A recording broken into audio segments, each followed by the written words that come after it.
الحمدللہ رب العالمین والصلاة والسلام علی سید الانبیاء والمرسلین اما بعد فاعوذ باللہ من الشیطان الرجیم بسم اللہ الرحمن الرحیم۔ بھیانک اونٹ۔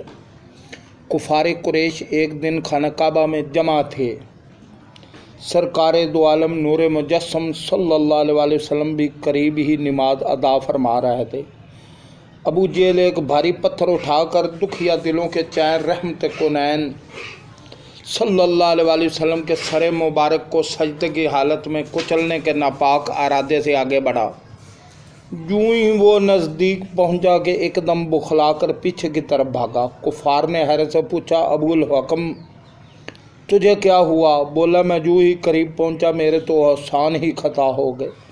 میں نے دیکھا کہ ایک دہشتناک سر اور خوفناک گردن والا بھیانک اونٹ منہ کھولے دانت کچکچاتا ہوا مجھے ہڑپ کرنے کے لیے آگے بڑھ رہا ہے۔ ایسا بھیانک اونٹ میں نے آج تک نہیں دیکھا۔ سرکار عالم مدار دو جہاں کے تاجدار صلی اللہ علیہ وسلم نے فرمایا، وہ جبرائیل علیہ السلام تھے۔ اگر ابو جہل اور نزدیک آتا تو اسے پکڑ لیتے۔ میٹھے میٹھے اسلامی بھائیوں، اللہ عز و جل کی شان بے نیازی بھی خوب ہے۔ کبھی اپنے محبوب مبلغ کو دشمنوں کے ذریعے مصائب و آلام میں مبتلا کر کے ان کے خوب درجات بلند فرماتا ہے، تو کبھی مبلغ اعظم رحمت دو عالم صلی اللہ علیہ وسلم کے دشمن کو وار کرنے سے قبل ہی خوف زدہ کر کے یہ باور کرا دیتا کہ کہیں ہمارے محبوب صلی اللہ علیہ وسلم کو بالکل اکیلا مت سمجھ بیٹھنا۔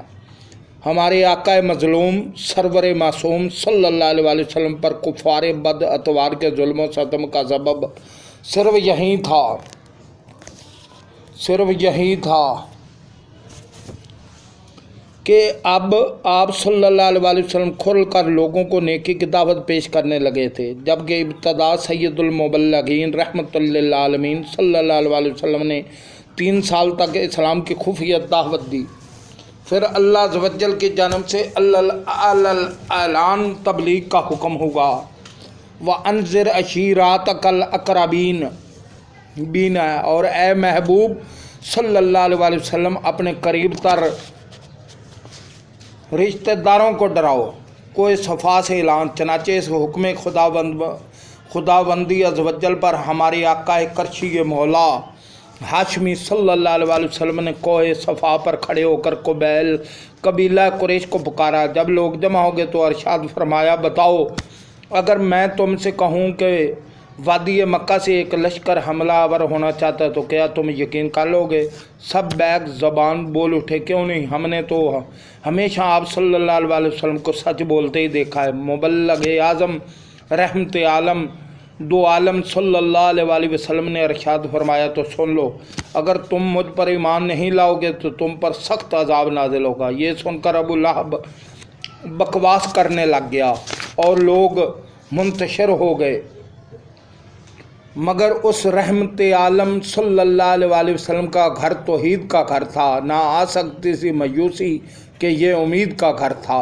دروازے پر خون اسلام کی اعلان تبلیغ شروع ہوتی، ظلم و ستم کی جان سوز آندیاں چل پڑی۔ نبیوں کے سرور دو جہاں کے تاجور محبوب رب اکبر صلی اللہ علیہ وسلم کے سر انور پر کفار بد اتوار کبھی کوڑا کرکٹ پھینکتے تو کبھی آپ صلی اللہ علیہ وسلم کے دروازہ مبارک پر خون، جانوروں کا خون ڈالتے، کبھی راستوں میں کانٹے وغیرہ بچھاتے اور کبھی آپ صلی اللہ علیہ وسلم کے بدن اطہر پر پتھر برساتے۔ ایک بار تو ان میں سے ایک بے رحم نے سجدے کی حالت میں گردن شریف کو بہت شدت سے دبایا، قریب تھا کہ مبارک آنکھیں باہر تشریف لے آتی۔ کبھی ایسا بھی ہوگا کہ سجدے کی حالت میں پشت اطہر پر اونٹ کی اوجڑی رکھ دی۔ علاوہ ازیں کفار جفاکار آپ صلی اللہ علیہ وسلم کی شان عظمت نشان میں گستاخانہ جملے بکتے، پھبتیاں کستے اور آپ صلی اللہ علیہ وسلم کو معاذ اللہ جادوگر اور کان بھی کہتے۔ پیغمبر دعوت اسلام دنیا کو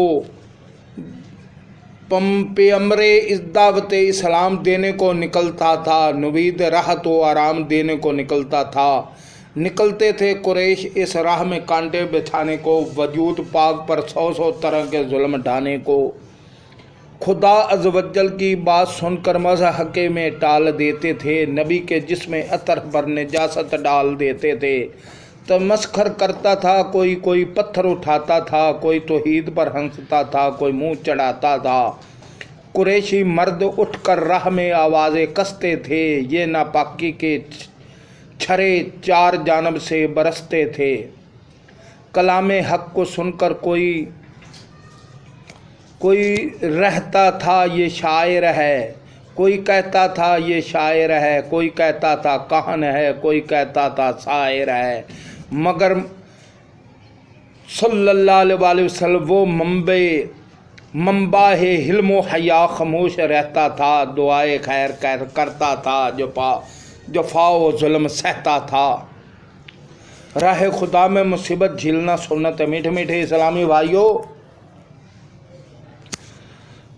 دیکھا آپ نے ہمارے پیارے پیارے آقا مکی مدنی مصطفیٰ صلی اللہ علیہ وسلم نے اسلام کی خاطر کیسی کیسی تکالیف اٹھائیں، اور یہ سب کچھ کھل کر تبلیغ دین شروع کرنے کا بعد ہوا۔ لہٰذا جب بھی کوئی اسلامی بھائی کسی کو نیکی کی دعوت دے اور اس کے سبب اگر اسے کوئی تکلیف اٹھانی پڑ جائے تو اللہ عز و جل کے پیارے محبوب دنائے غیوب صلی اللہ علیہ وسلم کی راہ تبلیغ اسلام میں پیش آنے والی تکالیف کو یاد کر کے اللہ عز و جل کا شکر ادا کر کے اس نے اسے بھی دین کی خاطر سختیاں جھیلنے والی سنت ادا کرنے کی سعادت بخشی۔